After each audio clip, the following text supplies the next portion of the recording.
Tonight, a terrible pain settling into Pittsburgh. The community shell-shocked by an unimaginable act of violence. Contact, shots fired, shots fired. A gunman stormed into a synagogue and mercilessly opened fire, killing 11 people in what may be the deadliest shooting in Pennsylvania history. Now we're starting to learn about some of the victims. The phone call just kept going through, and he wasn't picking up.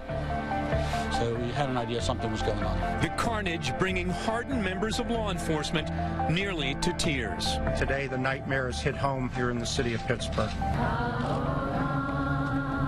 What message does this send of so many people coming out? It shows that we're not going to let hate drive us apart, and we're going to remain the strong Pittsburgh community that I know we've always been.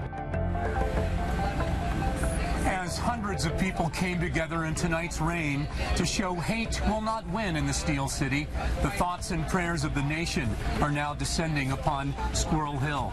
Good evening, everyone. I'm David Johnson of Channel 11 News, along with Lisa Sylvester. We're only a block away from the crime scene, the Tree of Life Synagogue right behind me. We want to start tonight with the latest news on that, and charges have been filed against the suspect in this case, Richard Bowers. He opened fire inside the Tree of Life Synagogue in Squirrel Hill this morning, and you can see on this map, Lisa, it is nestled tightly in a very residential area. And David, we saw just horrifying images today. Police in riot gear looking like they were prepared for war, bravely running into gunfire to take down the gunman. And Channel 11 has had crews fanned out all over the area, at the crime scene, at hospitals, and at tonight's vigil. And this community is in a great deal of pain tonight. Prosecutors have promised that justice would be severe and swift, and we've learned, as you mentioned, that charges have just been filed against the suspect.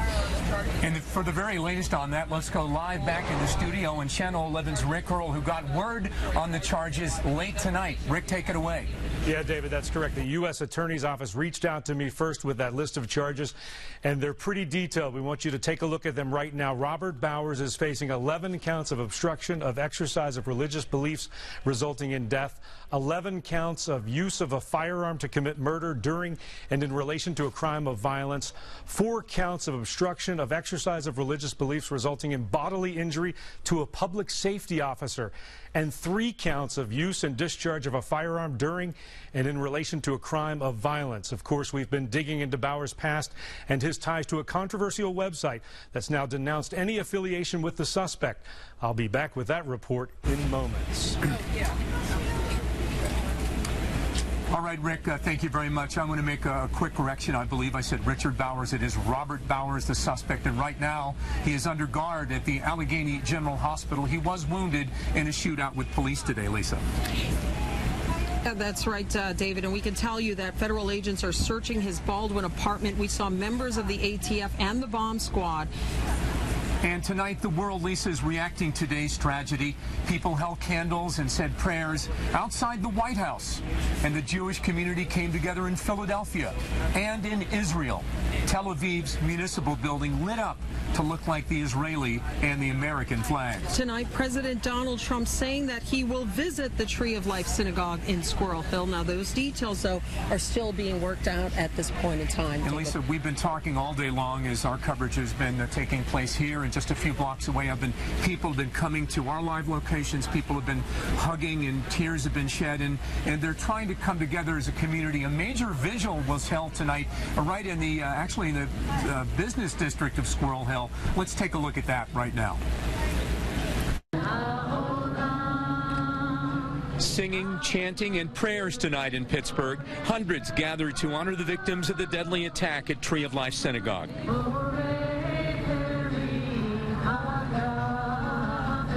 The candlelight vigil organized by Dor Hadash and students from nearby Taylor Alderdice High School, including one student who lives just a block away and heard the deadly gunshots. You see your neighbors crying and hugging each other, you just feel really helpless, and you don't want to be alone. And we figured no one in the community should have to be alone right now. Students led the service, offering a message of unity and support, a message echoed by the community. It says we stick together, love over hate. That's what it says. Candles lit the night as the rain fell softly. A community sending the message that an attack on one faith is an attack on all faiths. Our leaders have to stop it. It takes leadership to stop this, and our leaders are not stopping it. It's too much. A message that hate and violence will not be tolerated here in Pittsburgh. We're going to stay together, and we're going to remain the strong Pittsburgh community that I know we've always been. One day, one day, one day. Out of such tragedy. Well, Lisa, I am not... I'm sorry, I was just going to say, David, that out of tragedy comes Go ahead, Peggy. strength and beauty sometimes, and I think that's what we saw with that vigil tonight.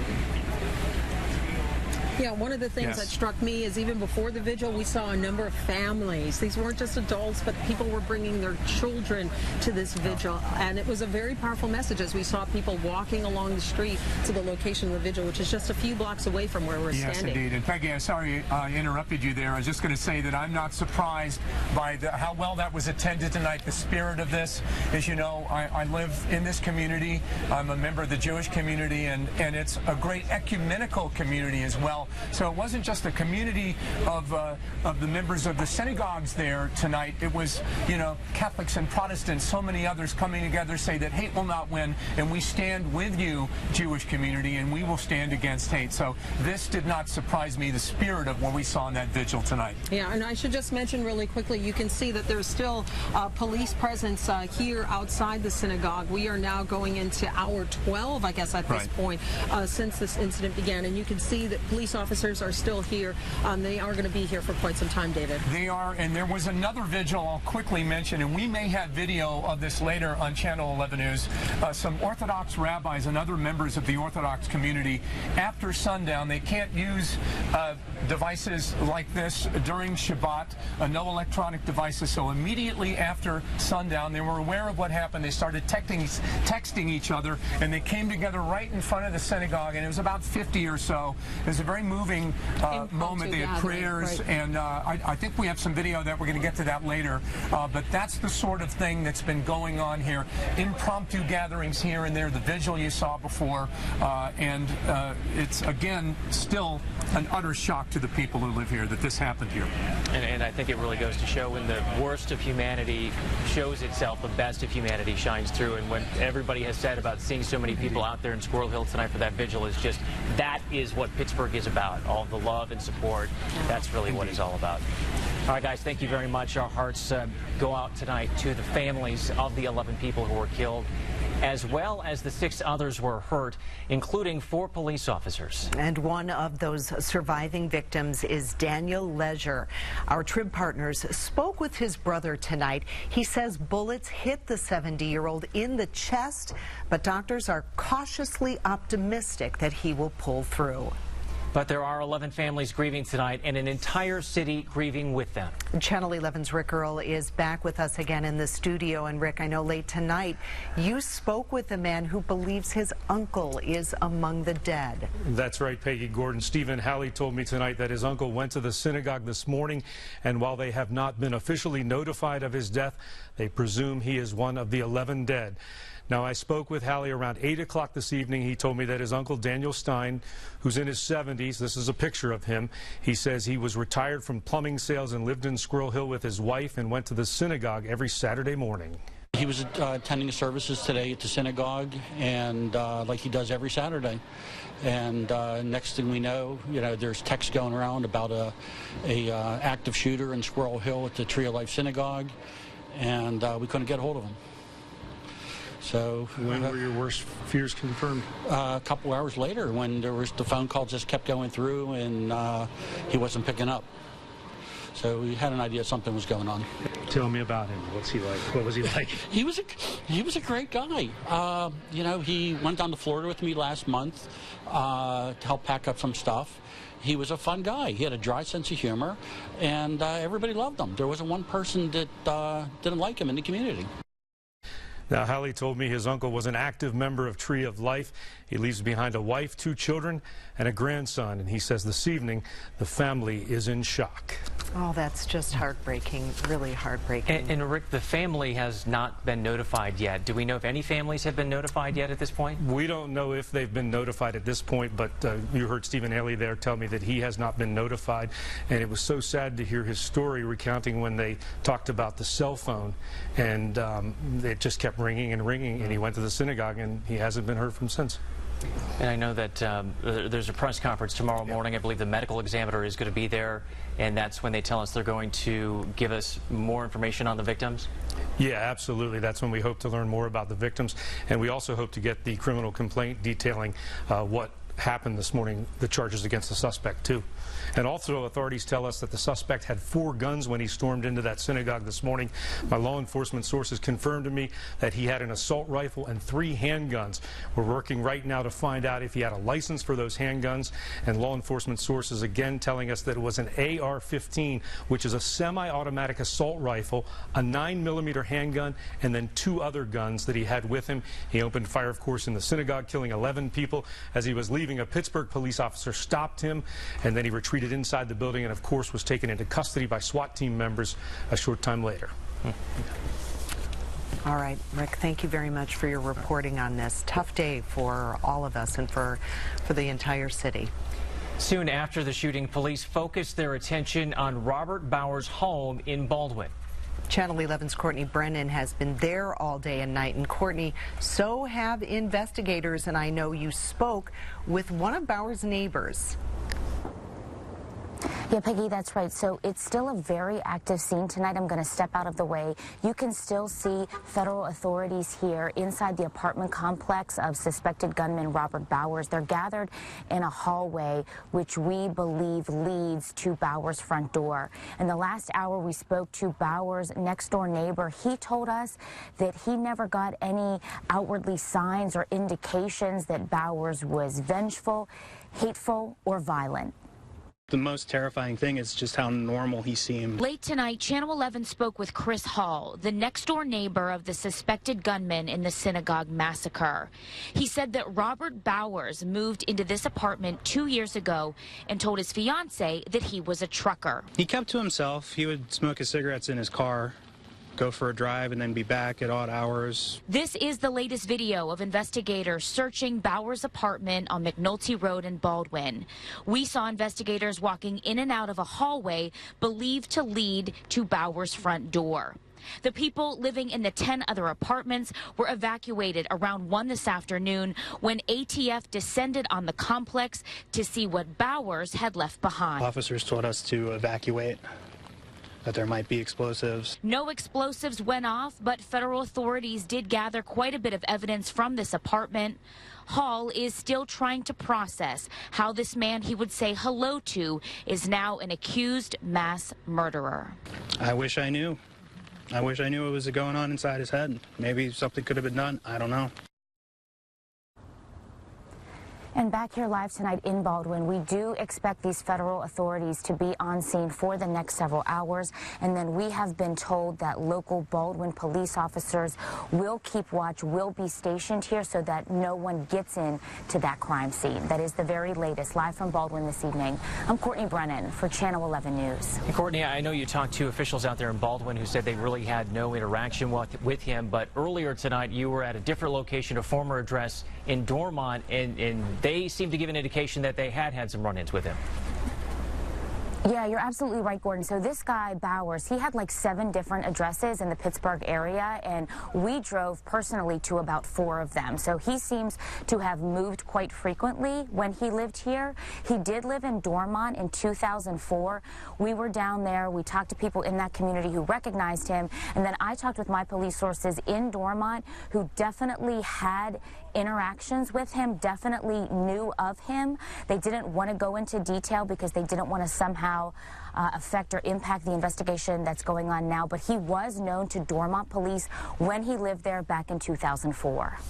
All right, Courtney, thank you so much. I know you've been on the scene there all day. Thank you for your reporting on this story. Now let's turn to Channel 11's Renee Wallace. She is live for us, and she's been there all day as well, outside Allegheny General Hospital, where we've learned the suspect is being treated. Renee, what can you tell us? Well, Peggy, I've spent the last couple of hours reaching out to my police sources to try to gather new details about Robert Bowers, who remains here at AGH tonight.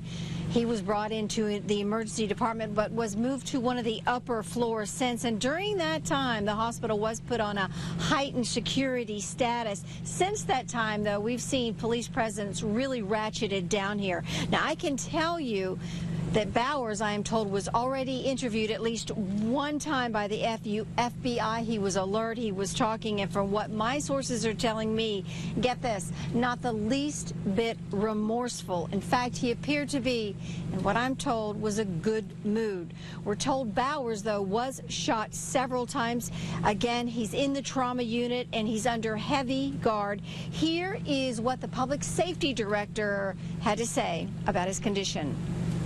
I will not get into whether or not he's speaking with the authorities. However, my understanding was he was transported to the Allegheny General. He's in fair condition with multiple gunshot wounds. And I am told that police are still standing guard right outside of Bowers' hospital room. They are on the floor, and I'm told that they have a presence inside AGH right now, but way less than what we saw here earlier today. That's the latest from AGH. Renee Wallace, Channel 11 News. Renee, I know you've covered a lot of things like this, and you were telling us earlier that they could bring a judge right in there to his bedside. Do you know if that happened today, or were just charges filed electronically?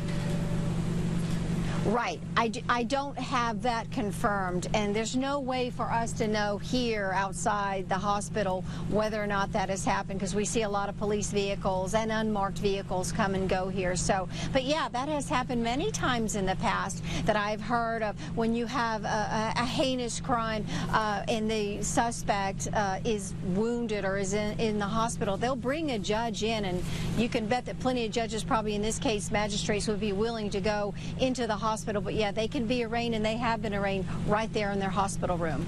All right, Renee Wallace, thank you so much for your reporting tonight.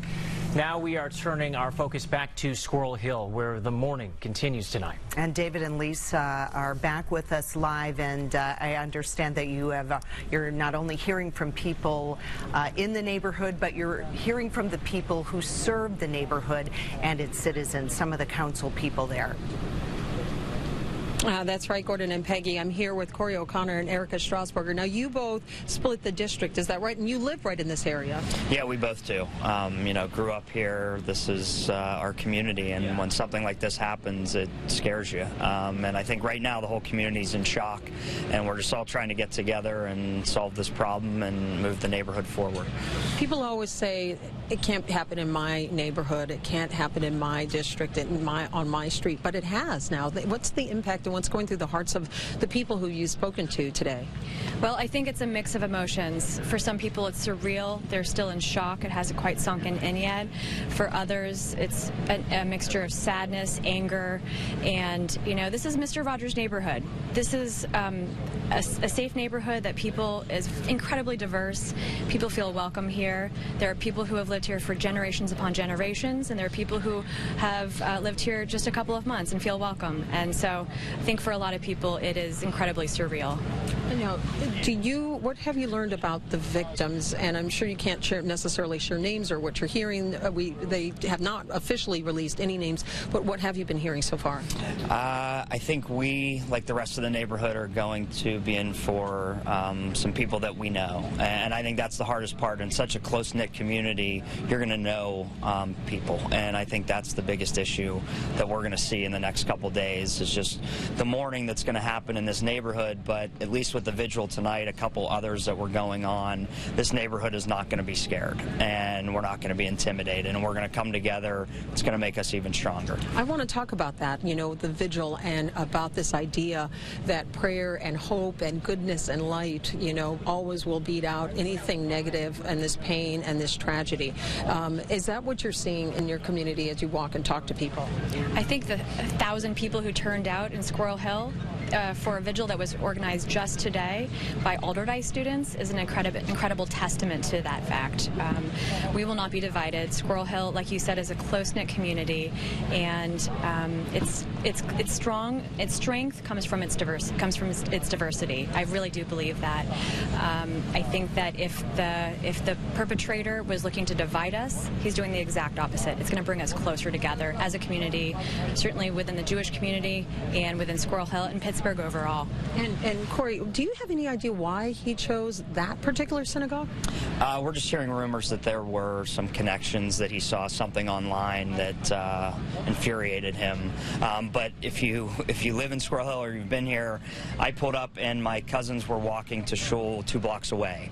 From that location, there are a number of synagogues, churches, a lot of community. It's right down the street from the main business district. So we're really thankful. You know, our officers did an amazing job today. They risked their lives, EMS, fire, everybody who came from across the county. If that individual would have gotten out and on the streets, every Friday night, Saturday afternoon, we have thousands of people that walk to their local synagogue. Who knows what could have happened, and we're very thankful for what they did. And how are you what are you hearing about the officers' conditions, those brave officers?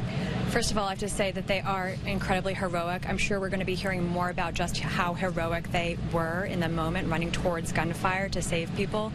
And we're hearing that they are all in at least stable condition. One was in critical condition at the very least, but thank God they are recovering and all alive.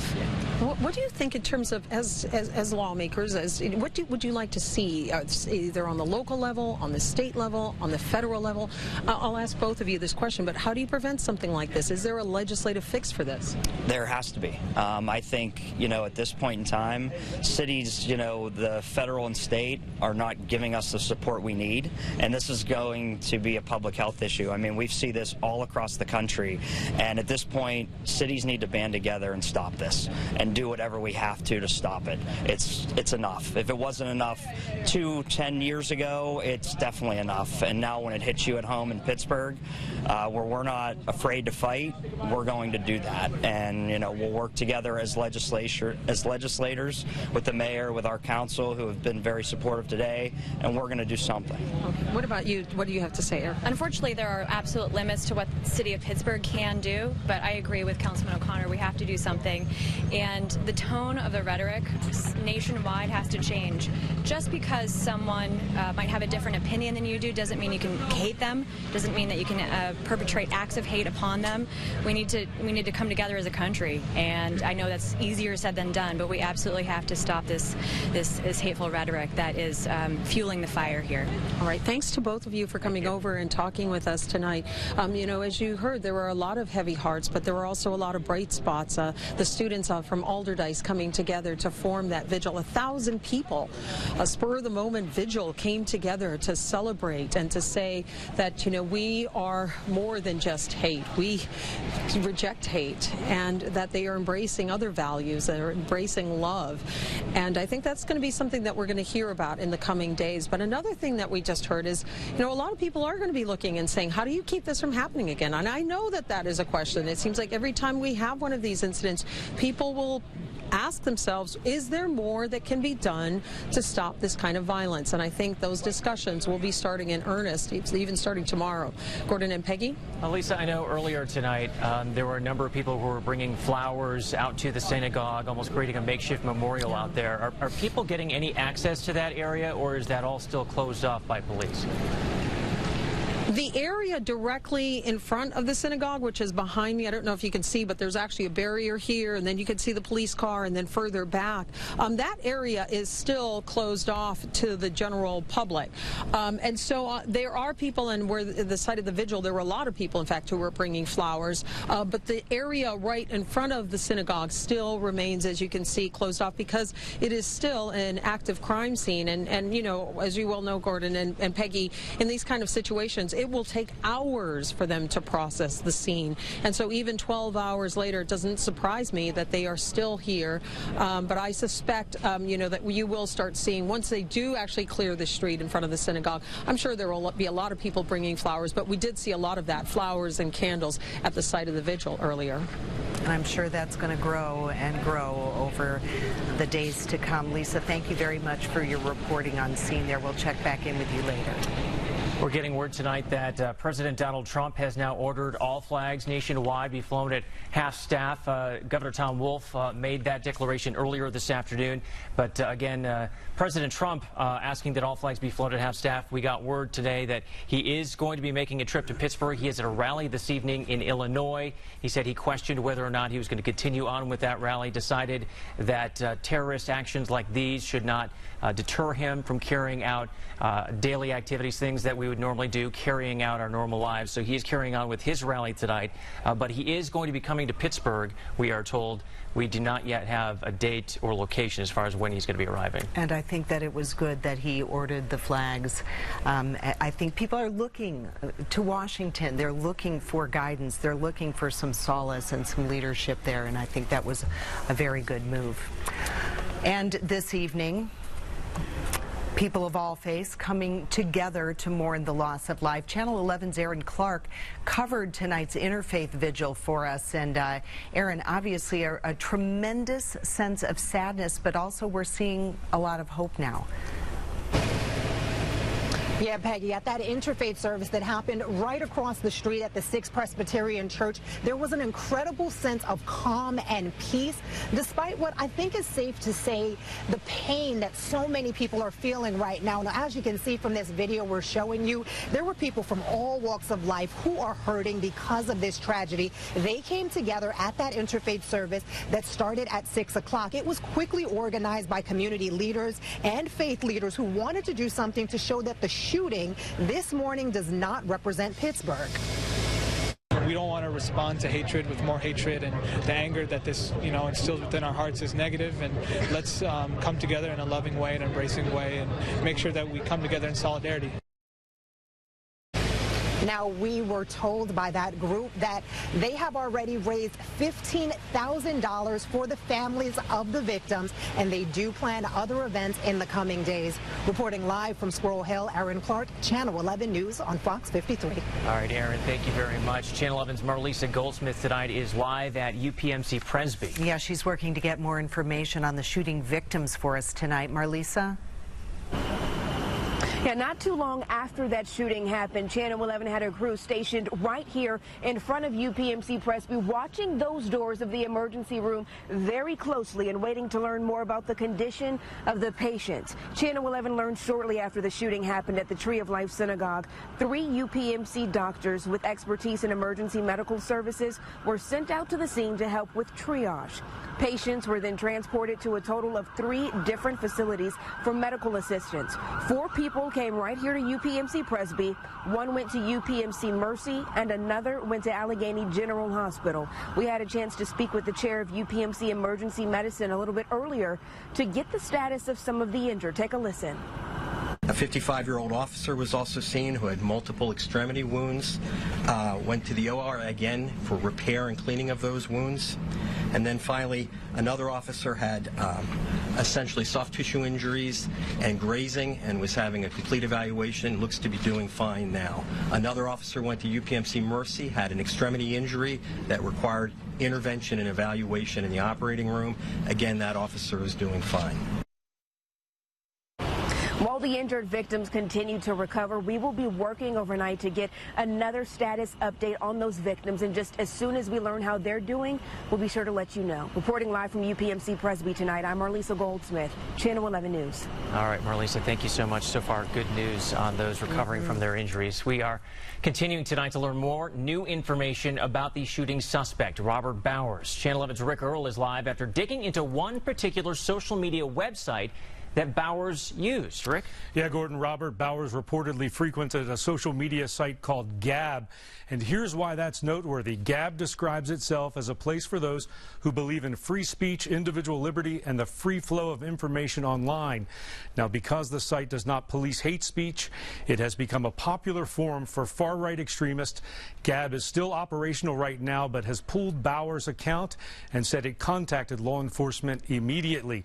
Now, Google removed Gab's app from the Google Play Store in 2017 for violating its policy against hate speech, and PayPal banned the site after today's shooting. Gordon, Peggy? All right, thank you, Rick.